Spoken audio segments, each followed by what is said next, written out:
Hello. Ẹ̀yin èèyàn wa nǹkan ń bẹ o, nǹkan ń bẹ láàfin yẹn o. Ààfin kábíyèsí Ọjájá.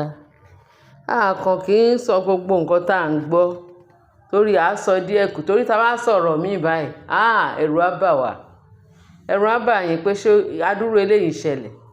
Àti pé wọ́n sọ fún wa pé kì í ṣe gbogbo nǹkan tó ń ṣẹlẹ̀ láàfin yẹn ló ń tú síta. Àwọn míì wà ńbẹ̀ tó jẹ́ pé àṣírí ńlá ni. Bẹ́ẹ̀ ni. Kì í ṣe kékeré o. Ṣé ẹ mọ̀ pé a sọ fún wa pé ìyá Naomi àti Naomi wọ́n wá sáàfin lọ́sàn-án yìí. Kì í ṣe kékeré o tí kábíyèsí sọ pé kán wá. Tó jẹ́ pé Mariam ló fẹ́ fa jàmbá wàhálà tó lọ ń bá màmá yẹn àti Queen Naomi. Tó ní kí ni Queen Naomi ń wá ní ààfin. Ṣé ẹ mọ̀ nípa ti ṣiṣẹ́ yẹn? Wọ́n ti ṣe lédè Gẹ̀ẹ́sì, wọ́n ti ṣe ní Yorùbá, ti ṣe gbogbo ẹ̀ létí understand. Kò ní ìdí ká tún sọ yẹn sí. Nǹkan tí mo kàn fẹ́ mú jáde nínú ẹ̀ ni pé ńṣe ni wọ́n ní olórí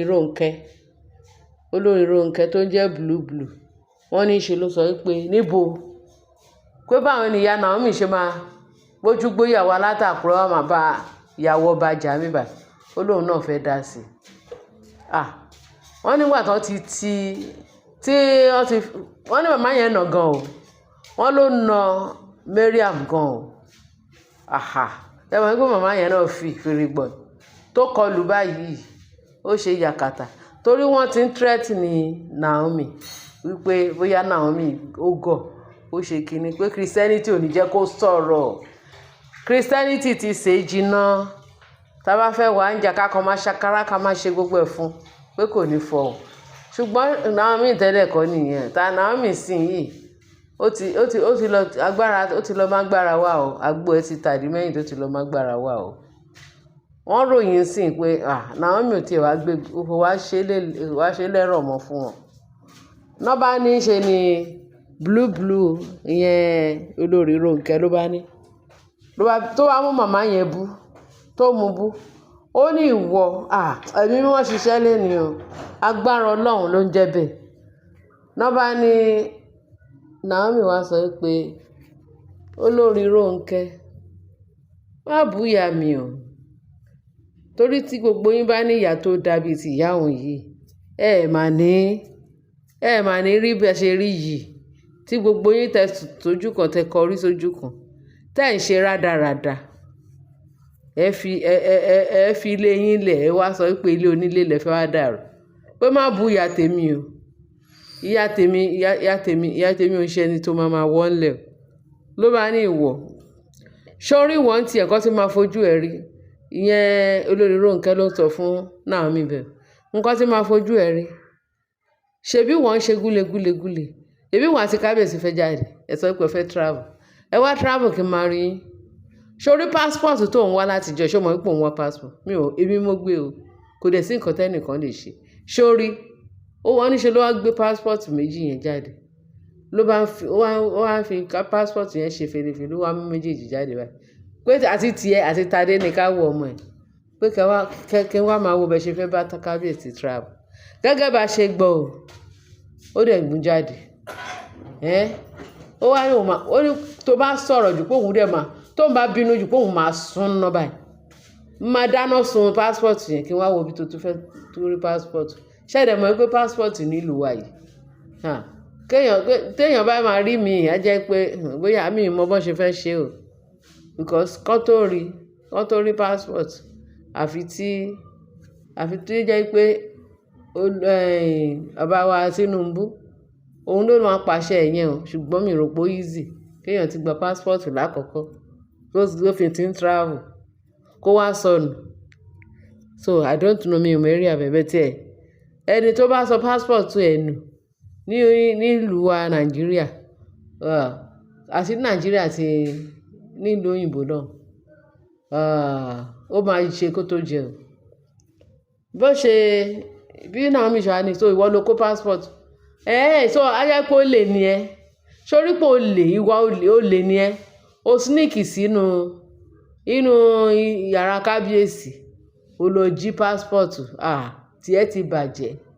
wọ́n ní bí ìyá Naomi tún ṣe pa kùrùtì nìyẹn bó ṣe pa kùrùtì wọ́n ní Naomi wá sọ pé màmá ẹ fi ilẹ̀ ẹ fèmí àti ẹ lẹ̀ ṣé bẹ́ẹ̀ ti ṣe ọkọ fún Mariam tẹ́tí fìdí ẹ̀ nalẹ̀ ohun ìròpó lè jáde pé Ọlọ́run ló yọ gan pé torí màmá yẹn na burúkú sí lára gẹ́gẹ́ bá ṣe gbọ́ wọ́n mà níyà yẹn náà ó nà fẹ́ kú Ọlọ́run ló ní wọn ní òkú èèyàn lọ́rùn gbogbo gbà yẹn kábíyèsí ò tí dé o wọ́n ṣe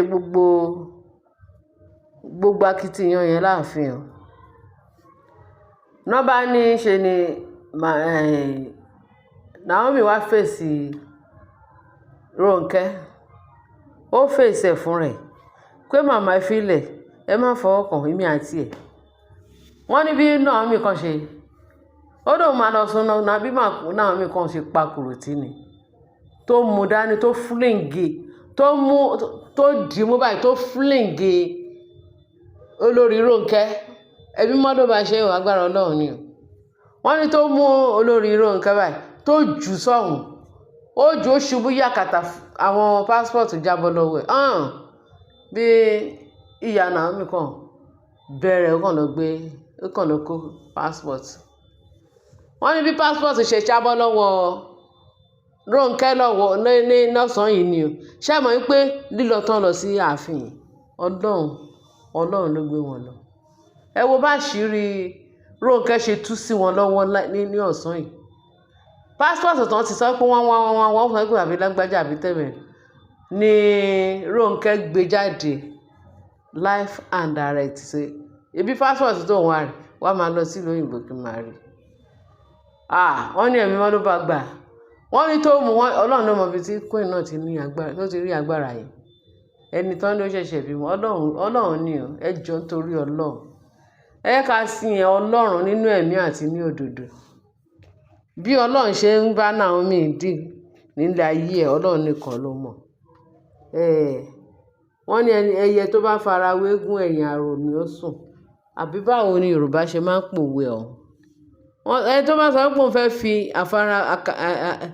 àfarawéríwé Naomi ó ń tọ̀hún ti tẹ́tàn torí agbára Ọlọ́run ló ń bẹ pẹ̀lú Naomi ọwọ́ Ọlọ́run ń bẹ pẹ̀lú Naomi ẹ wo gbogbo àwọn ọmọ tó ń bí àwọn ọmọ mystery ọmọ àwọn ọmọ ìjìnlẹ̀ ló bí àwọn ọmọ tó ń bí ẹ tún wo àwọn ebérù mẹ́ta tó tún bí tọ́lọ́run pèsè fún ẹ̀yin mọ̀ nǹkan táwọn ọmọ yẹn fẹ́ wá ṣe láàfin Ọlọ́run ṣe ní wọ́n máa wá àwọn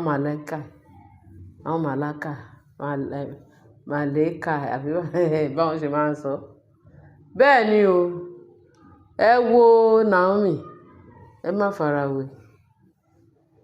farawé Naomi ẹ wo olórí Mariam ẹ wo olórí Rónkẹ́ àní ẹlẹ́yà náà wá ṣe because wọ́n lòun rí i pé wọ́n wá fi ìyà jẹra wọn ní ààfin wọ́n lé Naomi kúrò láàfin Ọlọ́run ló ń bá Naomi jà ìjà yìí ó dẹ̀ máa ja ìjà ṣẹ́gun nínú ààfin yẹn lágbára Ọlọ́run ẹ bọ́ ṣe ń ṣe ẹlẹ́yà ìdúró ò sí fún wọn ìbẹ̀rù ò sí fún wọn bí ẹni tó gbódó mì ìyẹn lọ gbogbo àwọn olórí tó wà láàfin because èrú náà fi wọ́bẹ̀ yẹn Ọlọ́run dẹ̀ máa dà wọn ọdún tó máa flush wọn kúrò mẹ́ tí Naomi dẹ̀ máa gbádùn ìgbésí ayé bẹ́ẹ̀ ni ó ti rí bẹ́ẹ̀ náà orúkọ Jésù Kristi Olúwa wa amen ẹ̀yin èèyàn mi ẹ jẹ́ bá mi share kẹ́ bá mi like kẹ́ bá mi subscribe ṣé àmọ́ pé mo sọ fún wa pé tí n bá kàn sí rí díẹ̀ báyìí máa ó yẹ kí n mú wá sí tìgbọ̀ yìí kò sí bó ṣe lè kéré tó bẹ̀tì ẹ gbọ́ kẹ́yìn náà kẹ́ lè fi kẹ́ mọ nǹkan tó ń ṣẹlẹ̀ ní àwùjọ wa pàápàá jùlọ ní ilé Ifẹ̀ lọ́dọ̀ bàbá wa kábíyèsí ẹ ṣé gan-an ni ẹ̀yin èèyàn abẹ ṣe ń gbọ́ wa etí tẹ́ fi ń gbọ́ wa kò ní dìbàjẹ́ kò ní di ẹ máa fi gbọ́ ìró ayọ̀ ẹ ní fi ti yín gbọ́ ìró ìbànújẹ́ lágbára Kristi àtẹ̀yìn àtàwa náà àbọ̀ Ọlọ́run adájú lórí wa ọjọ́ kan gbogbo wa ríra wa yọ̀ mọ́ra wa orúkọ Jésù Kristi Olúwa wa amen ẹ ṣé gan bá mi share kẹ́ bá mi like kẹ́ dẹ̀ bá mi subscribe ẹ ti gbọ́ ẹ ṣé gan bye.